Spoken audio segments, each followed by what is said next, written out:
Good afternoon, everyone. This afternoon, we're going to pretend to be in front of a commission and we're going to talk about my actual topic in the concorso 2 years ago. You will notice that many times I will use Italian words, especially referring to laws, for example, or words as this one I just used, like concorso. This is because we're in Italy and there are some words that specifically mean kind of stuff that we just have in Italy. So I would say let's start. I'm going to improvise, of course, because I can't remember what I actually said during my oral presentation. But we're going to watch together the presentation for AB24, AB24, which is high school, as you all know. Of course, it can be adapted also to AB25. So the topic we're going to talk about today is a functional one, which is called on the phone. This is an overview of what we're going to talk about. And I will start from, let's say, the social context. I imagined an actual class where I taught a couple of years ago. It was an industrial technical institute where the school managers were very focused on technology. Of course, that's the main topic of this kind of school. It's in the north of Rome, but it has a very peculiar background because you can find students which are very, very good at technology, but also a good percentage of them who chose that school because they really didn't know where to go. So it's really, really very mixed as a social context. So I imagined a third year of this IT section, quite mixed, but with the majority of males. There were really a few girls, but very good at technology. The SEFR level was mostly B1, but there were some, as usual. There's also very mixed levels, so some of them were a little bit more, and some of them were a little bit less. But let's say the average was actually B1. I imagine this lesson to happen in the mid of first term, and I divided it into a couple of lessons. This kind of students in this kind of school get bored very, very easily. They are used to use the phone every time, and they keep it in their pocket. Sometimes in a pause they take it and play with it, so it's really, really very difficult to catch their attention. They tend to form fixed groups, and of course there are special education needs and also disabilities and specific learning disorders. So I considered the actual class, which had 1 and 1. They were, of course, because of their kind of school, they're really, really good at using technology. And in my class, they were used to do tests and also official tests online on computers or on their mobiles. So what is the main focus in my classes in general and in this lesson plan? There are a lot of things involved, but of course the first one, the most important one, I think, is students' motivation. Also because we said they get easily bored. So what I usually do, apart from, of course, working in the zone of proximal development, I really use the concept regarding the deep processing principles. So many connections between what they're studying, what they're supposed to study, and their actual life. How does this concept relate to other concepts that I have studied? And how is this different? And how can I relate this concept to my personal experience? This makes the difference. And of course, how am I expected to use or apply this concept? So let's learn something, but let's learn something that I really need in life. So let's take the topic and let's put it into real life. That's why I usually ask them to, their opinions or their own materials, or perhaps, subjects, or what are their favorite subjects, or some topics they're interested in. I try to take their motivation in the class, and that's also, of course, a personalization of the lesson. Of course, the individualization is very easy, and when you are doing this kind of work, because if everyone can put what they would like to talk about in the topic you are studying, that's easier, of course. And again, of course, we will use differentiation in methods, time, content, and process, as the law 104 from 1992, the one about special education needs and disabilities. We have to respect all that the law says. So all this will be in the lesson plan. Also, peer-to-peer is very useful, but let's go on and focus on what we're going to see in this lesson plan. There is a big role of technology in this lesson plan. There's a lot of technology, and it's transversal, because technology brings motivation, brings inclusion, but also helps the teacher with assessment. There are a lot of tools that technology can help with in a lesson plan. You find them here. Of course, feel free to stop me whenever you think it's too much, because I always have a B plan in case I cannot use technology for some reason. Okay, there's always a B plan. Always about technology, we're going to use, let's say, the first three steps of the SAMR model, which is substitution, augmentation, modification, or redefinition. So we are gradually including technology inside processes and procedures in the class. This regards, of course, the La Legge della Buona Scuola, created which came out in 2015, but also we will ask them to bring their own device, as the Action 6 talks about. Let's go on. Of course, this kind of lesson plan touches 5 out of 4 key competence for lifelong skills. So it's quite complete, and also will regard all the 4 skills that the Common European Framework works on. Okay, so what are the aims of this lesson? What are they going to learn? They will be able to use the phone in informal and formal conversations. Of course, they have already studied modal verbs, present continuous, future, and conditional. Let's remember that we're talking about a B1, so an intermediate level. So we will also,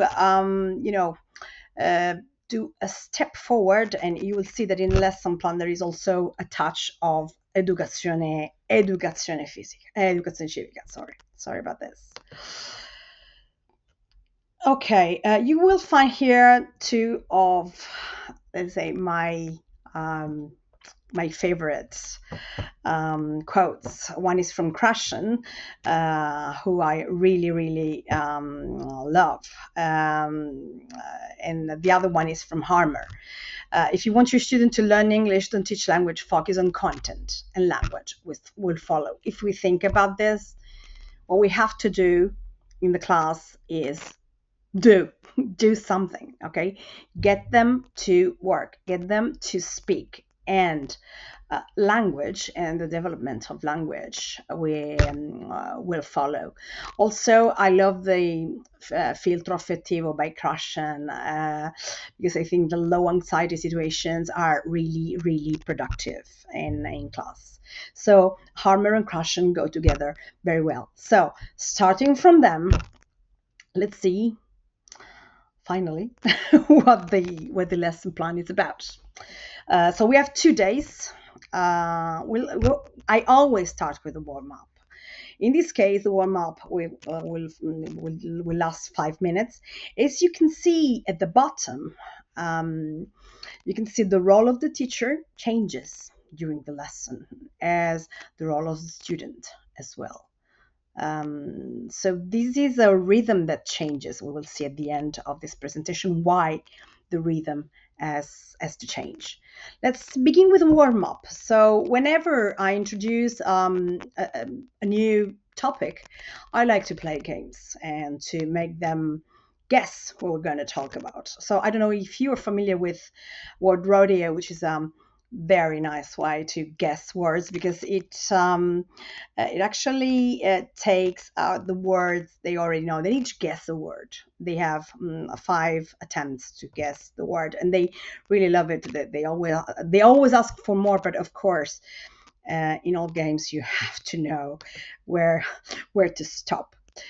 So after this warm-up,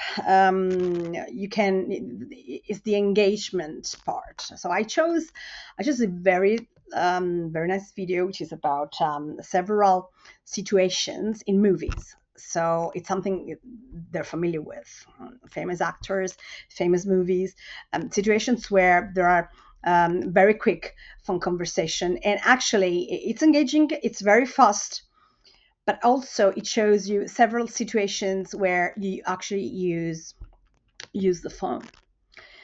Then we begin to go deeper. So let's reflect, let's talk about it.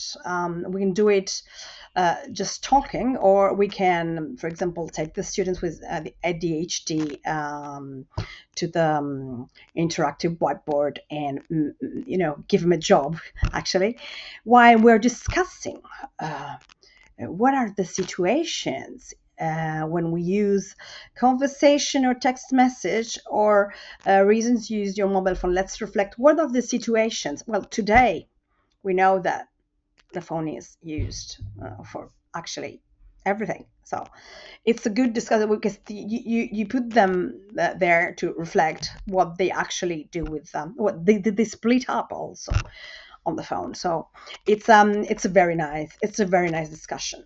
This was done with the Jamboard. Jamboard is not active anymore in Google Workspace, but of course there are a lot of alternatives. So once we have commented, discussed on all the situations connected to the phone use, okay, let's say start with the activation. We have a game here. It's not actually a game. I use a lot of quizzes in the class because it gives immediate feedback to them and to the teacher as well. So this is an individual exercise. Okay, it's an exercise. It's not on the book. It's on quizzes, so they love it, but they're actually doing a normal exercise. Then there is another game, which is the wheel. This is on WordWorld. I usually split the class into 2 groups, but for every group, single students will talk. So I usually make everyone talk in the class at least once inside a lesson.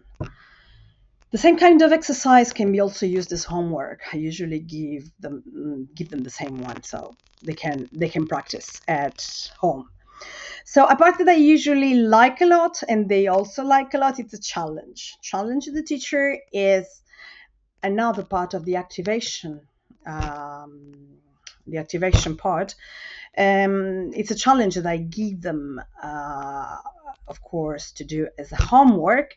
In this case, I thought about something using Flipgrid, but of course, you can also do this on a notebook. But this is way more fun because they need to pretend a one-sided phone call. So I put an example of a one-sided phone call, and they will have to create. Everyone will have to create a one-sided phone call.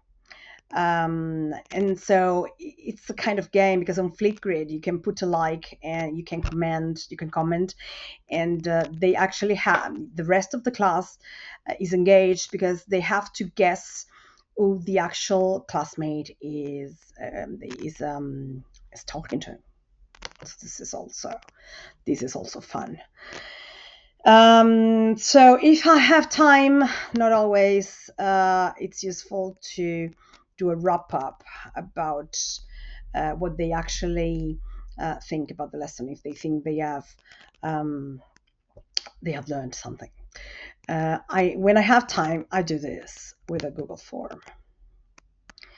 So this is the first part, the day one. So we'll start the second part of the lesson on another day with a follow-up of the challenge the teacher game with a one-sided call. And then we start the second part. So the activation is another YouTube video. This was a very nice video that I found about this, with a call to customer service where a man heard a song that loved in an airplane, and he calls the customer service to know the title of this song. So it's very weird. It's engaging because you really don't understand where the video is going. So I will let them see the video, but I won't show the end, and you'll see why in the end. Then the production, we will divide the students in perform group, and they will have to create a call to customer service. This is a group work. This is about functions. This, as I mentioned at the beginning, is also a way that touches educazione civica, because we're trying to be very polite. We're trying to remember here that we have to respect people working in call centers and customer services. So in this group, everyone will have a function, of course. 2 students will focus on the operator, 2 students on the client, and 1, of course, will do the rest. And I will say that, 40 minutes are definitely enough. We have a second part of the lesson where, of course, we will listen to the production, and where we also will have a discussion of what can be done differently, if there were any mistakes in polite communication, for example.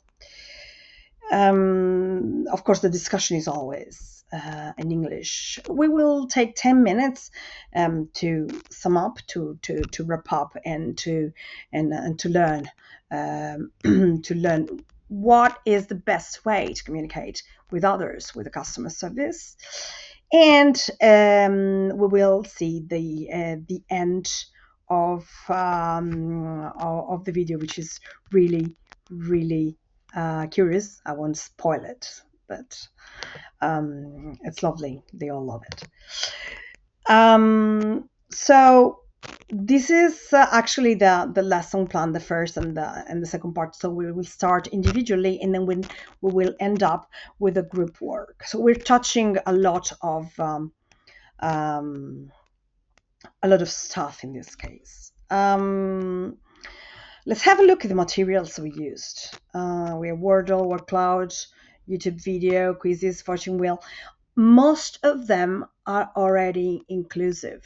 Some of them, which are not, like quizzes, I just create, for example, in quizzes, I just create a different exercise with more time.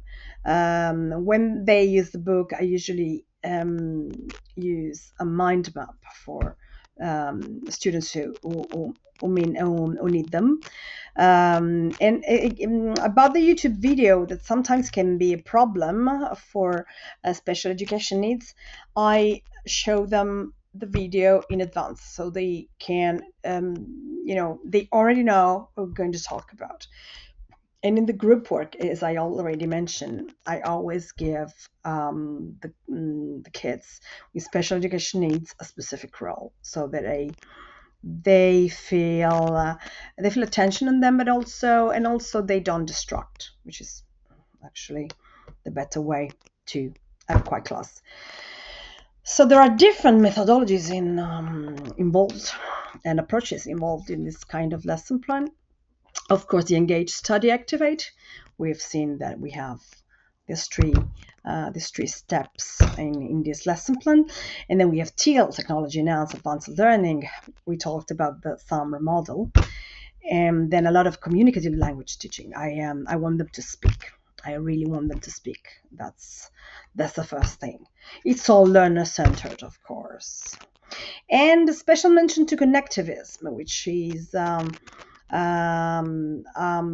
theory and an approach that teaches us that we learn not only in school but in many contexts. And as we are in a digital era, students really learn from everything they get in touch with, which is also the mobiles, which is also video games. This is very important. We need to take it into consideration at school, in class. There is also a part that needs to be considered. There are the problems that could come out during a lesson: loss of concentration or internet not working. As I said, I usually have a B plan for any situation. For example, loss of concentration is very easy in this kind of class with all these mobiles on their desks. So that's why my class is very fast and changes rhythm. Assessment is very important. All of it, but the formative assessment, the continuous observation, it has to happen every minute. It's important because it's not just about a vote. So it's just not about a mark. Sorry, not about a mark. For example, I like to use quizzes because I actually see what's going on while they're doing the exercise. This is how I assess them while we are explaining something and then doing exercise. The students' feedback is as important as the assessment, because if you give them space, they will tell you. If you don't ask, they won't tell you that haven't understand something. So you have to ask. And of course, self-assessment can be very useful. But we're talking about self-assessment. We're talking about the teacher self-assessment. So we really need to ask ourselves, wonder if we passed the actual concept, if they actually learned, if we actually reached the aim that we prefixed at the beginning of the class. This is actually also a very important key for success. That was it. Thank you for your attention.